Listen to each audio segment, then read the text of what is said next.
Hey, this is Kim from Dorothy's Daughter. Welcome to my channel. Welcome to number 2 in our series, Merry Monday. We are all getting ready for Christmas. There is now 19 Mondays until Christmas, so we got to get going, girls. So today I am going to show you how I machine embroidered an apron for my granddaughter for her, and she loves the Gilmore Girls, so it's a Luke's Diner apron. So if you are familiar with the Gilmore Girls, then you know that that's a really cool thing. I am recording this at the moment in a hotel room, so I apologize for the different kind of video, but this part actually, I am on my way to see my sister in Virginia and wanted to just get an intro and an exit for this video done so that I can get it online for you.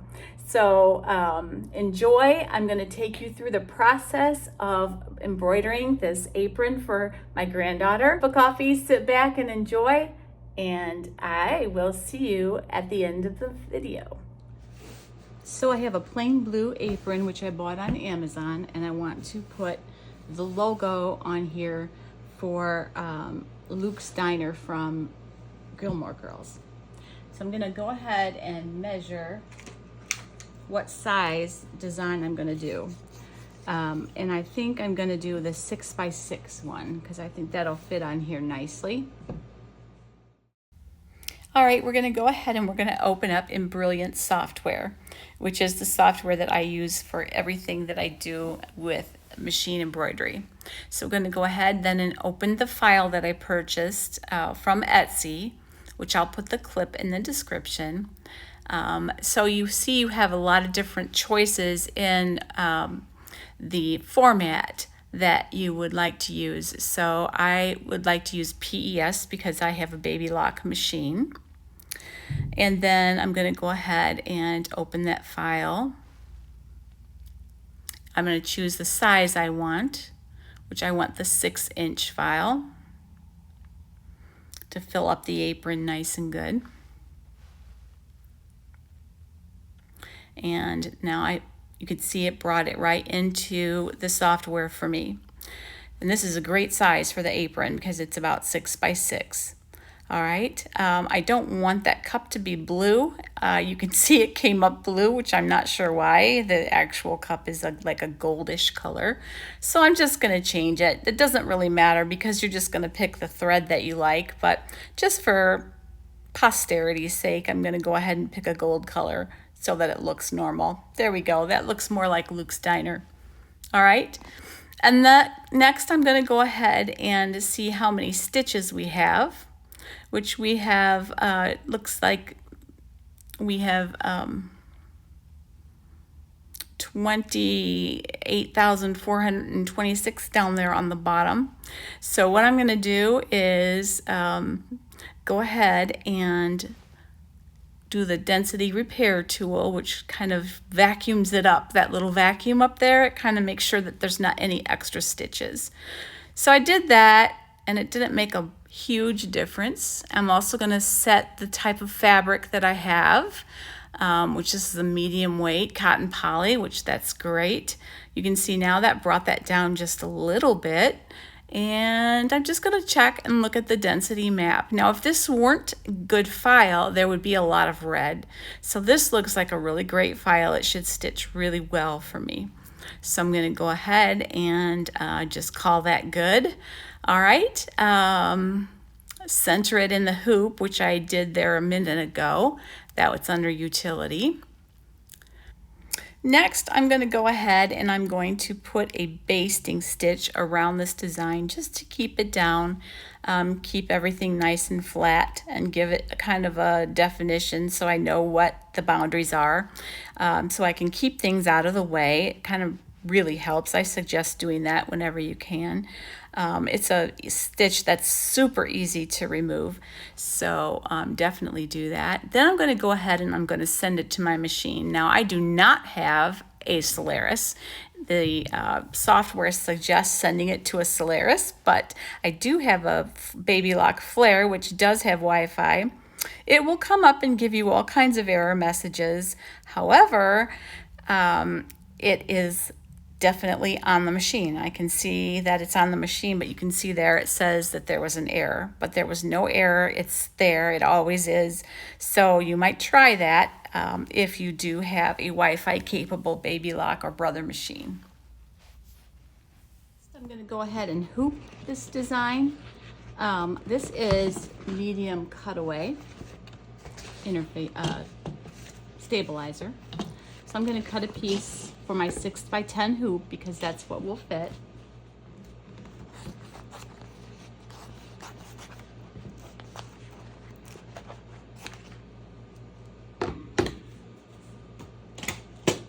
Okay, I'm going to go ahead and I like to float designs in the hoop. So that's what I'm going to do with this one. So I'm going to go ahead and put this design in the hoop. Floating it is when you put the stabilizer in the hoop and then you adhere the item you're embroidering on it. So I need to loosen this up a little bit. Maybe I'll turn it this way. It would be a little better, I think. A little easier. Okay, I'm just gonna go ahead and hoop that nice and tight. And then I'm going to go ahead and tighten this up as much as I can. And then I'm ready to adhere my design on it. I use a basting adhesive. I got this on Amazon, so it's pretty easy to, but there's a lot of different kinds. This one I found works pretty well for me. So I'm just going to go and spray a little light coating on here. Let that get tacky for a second. You don't want it to dry either though. And then I'm going to go ahead and place my apron on there in the spot where I want the design to be. So the center of my design is going to, the center is already marked here. And then I want to come down about 2.5 inches. And then I want to come down 3 to the center. So the center of my design, I'm going to mark it. It's going to be right there. And then I'm going to go ahead and make a marking on the cutaway.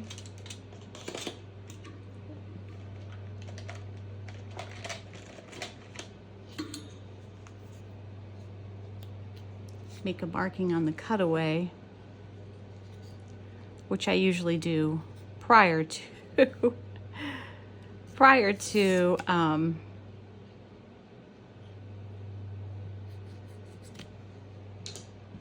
I usually do that prior to spraying the adhesive, but I think it will be okay in this case. And then I'm going to take this point and line it up right there.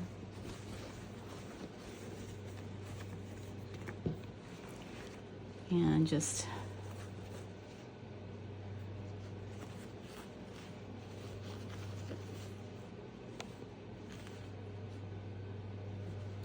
I'm going to make sure that these are going perpendicular and everything is down really nicely.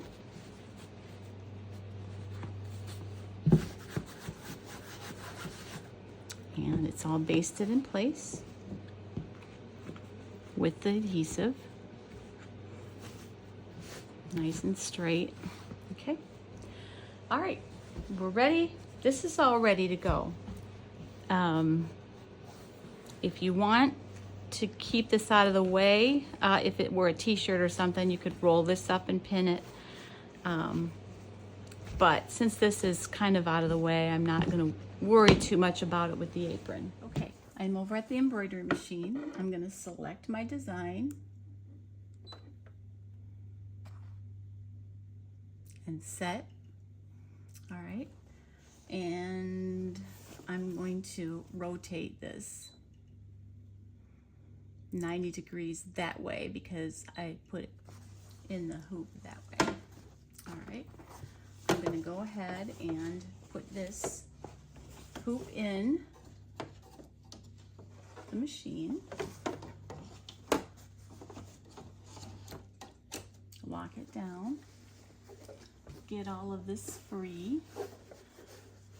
All right, and you can see the middle is just a tad off. So I'm going to do the move until I get that right to the center.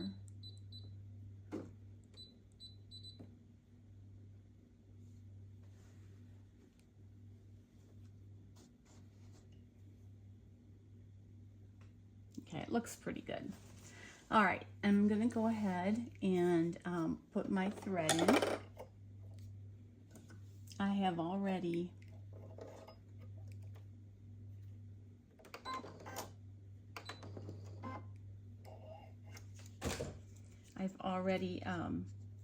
put the bobbin in. I keep one in there all the time, and I did check. That's one thing you always want to do, is check how much bobbin thread you have. All right, I'm going to hit OK here. Edit end and hit embroidery. And then you will see the threads that need to be put in there. Black is for the basting, so I'm not going to bother with that. I think that I'm just going to go ahead and use the yellow and pull that out. They just do that so that you have a different color, but this is so straightforward, I don't think it's going to be a problem. So I'm going to go ahead and thread my machine, which is really quick.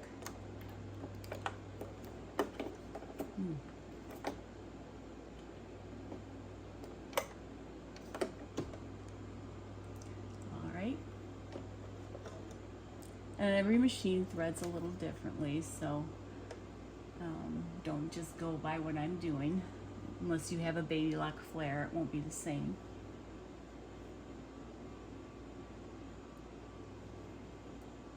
Okay.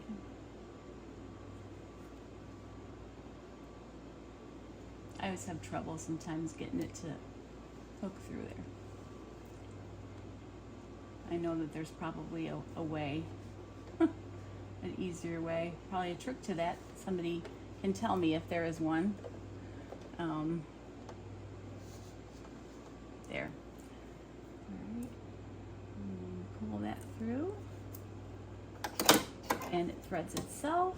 And make sure I pull that thread back, and then I'm going to put the presser foot down, and I'm ready to go. All right. So I'm going to go ahead and stitch this design.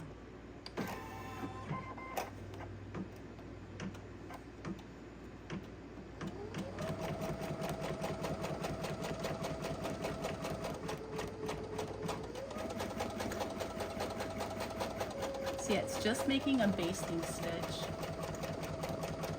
all around where the design's going to be, which will just keep that in place.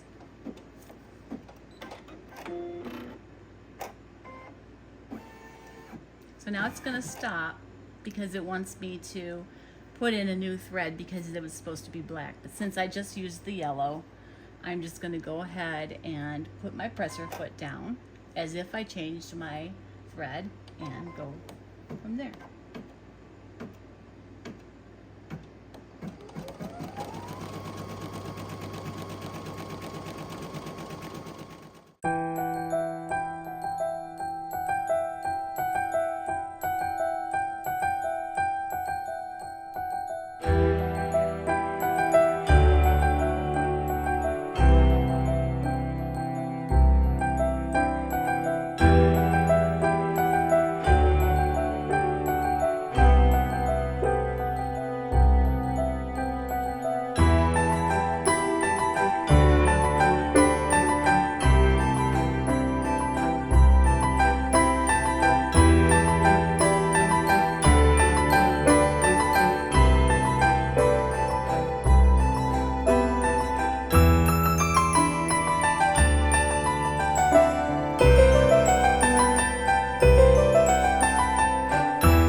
So now I'm going to hit OK.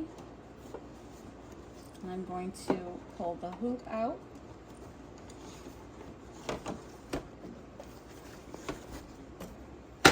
And I'll release this from the hoop and remove these basting stitches, trim these threads that are loose, and it will be a great gift, I think, for my granddaughter, who is a really, really big Gilmore Girls fan.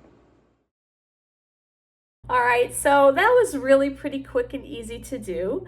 So the stitching took about 57 minutes, so it wasn't super quick to do, but I have my embroidery machine slowed down just a little bit so it doesn't tie up. So just to be safe, I have it slowed down a bit. So anyway, thank you for stopping by. Don't forget to subscribe, and Merry Monday. I will see you in the next one. God bless. Happy sewing.